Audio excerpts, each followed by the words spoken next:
49. aasta küüditamise ajal kadus meie klassist 2 poissi ja 1 tüdruk. 1 poiss sai 10+3 aastat selle eest, et ta oli Eesti ajal välja antud Stalini elulugu kellelegi edasi andnud.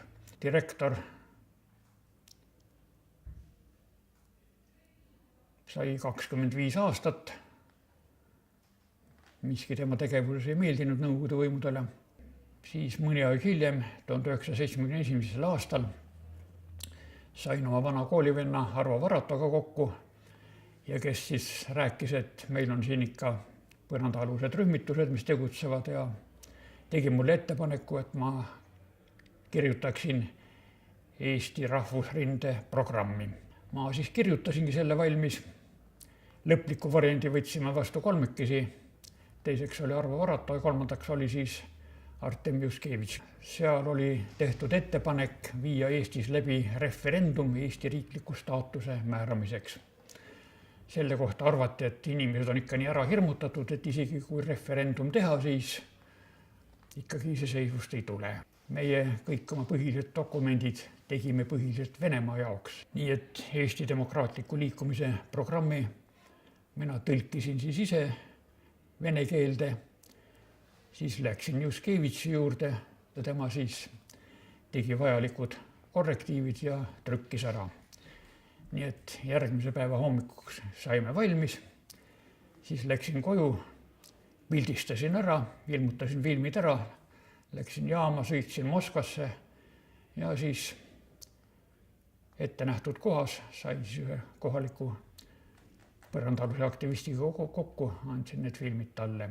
No Juskevitš tuli Eestisse pärast keskkooli lõpetamist. Soldatov oli Eestis sündinud ja Tjumov samuti. Tundsid Eesti ajalugu ja kultuuri paremini kui keskmine eestlane. Nii et kui kunagi Juskevitši juures räägiti Lesja, kuulsin raadios räägitavat Lesja Ukrainkast, küsin Juskevitši käest, et kes see Lesja Ukrainka siis oli ja tema siis seletas mulle, et Lesja Ukrainka on Ukrainale sama, mis Liidia Koidura on Eestile. Siin väärib ka märkimist selline asjaolu, et kirjutusmasinad, mis olid arvel, nende kohta olid KGB šrifti proovid. No et siis teksti järgi kohe näeb ära, missuguse kirjutusmasina peal on trükitud. Ja meie toimikust tuli välja, et fotoaparaatidega tehakse niimoodi, et see kaadriaken, mis määrab pildi suuruse, see algul stantsitakse ja pärast siis töödletakse teda veel käsitsi, nii et pind jääb natuke karvaseks. Nii et tugeval suurendusel saab selle pildi järgi fotoaparaati ära tunda täpselt samuti, nagu inimest saab sõrmejälgede järgi. Nii et leitud mikrofilmide järgi tehti siis kindlaks, et need on minu fotoaparaadiga tehtud. Mõned päevad enne arreteerimist käis Mati Kiirent minu pool hommikul vara ja koputas akna peale. Ja siis ütles, et Juskevitš palus, et ma läheks tema juurde ja viiks tema kirjutusmasina ära. No, see oli detsembris 1974. Ja paar päeva hiljem hommikul kella 7 ajal heliseb uksekell pikalt ja ma mõtlesin, et Mati Kiirent tuleb jälle mingi sõnumiga ja mõtlesin, et miks ta põrgu nüüd uksekella helistab, et oleks ju võinud ikka akna peale koputada. Läksin, tugin ukse lahti, väljas oli 7 meest. Ja see, kes kõige ligem mulle oli, ütles, et kodanik Mätik, me oleme riikliku julgeolekukomiteest, meil on korraldus teie juures läbiotsimine toime panna. Läksime siis sisse ja hakkas siis see läbiotsimine peale. Algul olid kõik 5 meest tegutsemas. Pärast enamus tüdines ära, aga üks siis tegutses lõpuni, nii et läbiotsimine hakkas hommikul kell 7 peale ja kestis õhtu kell 9. Leiti siis pool kartulikotitäit kirjandust. Üks põhine peidik jäi neil leidmata, suurem osa kirjandust jäi tol ajal alles. Memorandumi mõned eksemplarid olid mul kuuri ja pesuköögi vahelises 2-kordses laudseinas saepuru sees.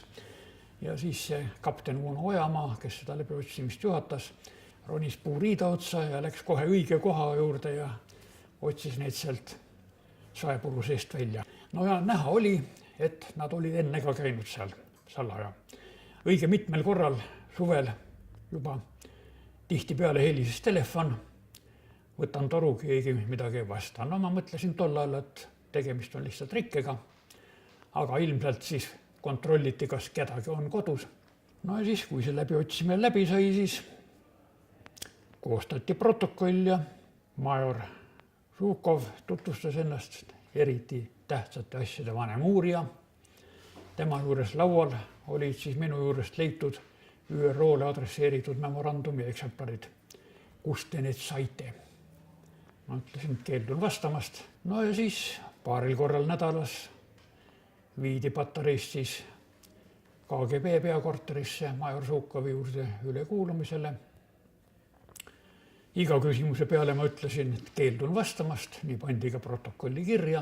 No ja siis, kui see küsimine ja mitte vastamine oli mõned kuud kestnud, siis Žukov ütles mulle, et kui te mingeid tunnistusi ei anna, siis tekib kahtlus, et te pole normaalne, tuleb teid saata ekspertiisi. Saadeti siis Moskvasse Serbski nimelisse kohtupsühhiaatria instituuti. Ja seal oli siis nii, et olime siis eraldi lukustatud ruumides, 2 vanemat vene daami istus seal ka kogu aeg sees, vaatas, kes kellega räägib, mida räägib, kas notab või naerab ja nii edasi. Süüa sai palju paremini kui Patareis ja saime seal omavahel vestelda ja mõningaid eksperimente tehti ka. Pandi pea külge elektroodid ja siis pehmesse mugavasse tugitooli istuma, tugitooli käepideme küljes oli nupp. Ja siis vilkus mingi hele sinine tuli vahetevahel ja vahetevahel vilkus mingi punane tuli. Ja siis punane see tule vilkumise ajal tuli siis seda nuppu vajutada.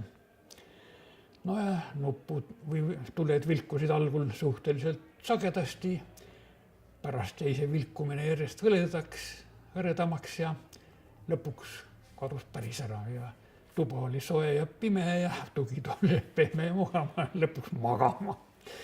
Ja kui need tulukesed siis jälle vilkuma hakkasid, siis ärkasin üles ja vajutasin jälle nuppu. Ja tol ajal oli niimoodi, et varematel aegadel tunnistati paljud inimesed vaimuhaigeteks ja vaimuhaiget võis juba vaimuhaiglas pidada kui tahes kaua.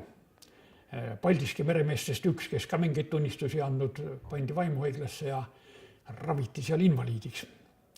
Aga meie ajal üks Vene meditsiinitöötaja Aleksandr Podrobinek oli kirjutanud raamatu Karateline psühhiaatria, sellest ise ka kinni istunud, nii et mujal maailmas saadi juba teada psühhiaatria kuritarvitustest Nõukogude Liidus.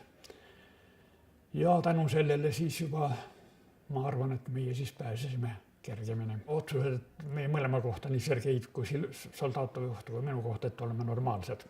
No siis toodi Patareisse tagasi ja seal siis juba kuni oktoobrikuuni, kui protsess algas. Ja siis hakkas see protsess meil peale Eesti NSV tolleaegses ülemkohtus. Ametlikult oli protsess kuulutatud küll avalikuks, aga kõiki soovijaid saali ei lastud. Kohtunik käis ringi ja võttis siis, kui keegi seal miskit oli kirja pannud, võttis siis ära. Aga keegi siiski oli mingil moel asja salvestanud, sest Moskvas ilmus põrandaluses ajakirjas Hroonika tikustist sabõti, oli meie protsessi kirjeldus. Lõpuks oli kohtuotsus selline, et Sergei Soldatov ja mina saime 6 aastat, Mati Kiirind ja Artem Juskevitš said 5 aastat ja Arvo Varata sai siis 3-aastase tingimisi karistuse 5-aastase katseajaga. No siis kõigepealt Lefortova vanglasse ja sealt siis jälle Stolõpiniga edasi Permi ja sealt siis juba autoga laagrisse number 36. Seal 36. laagris on praegu Gulagi muuseum. Pärast vabanemist ma siis Tallinna keskturult ostsin endale 3-värvilise suusamütsi. Värvid olid küll õiged, ainult vales järjekorras. Must oli kõige all ja siis oli valge ja sinine.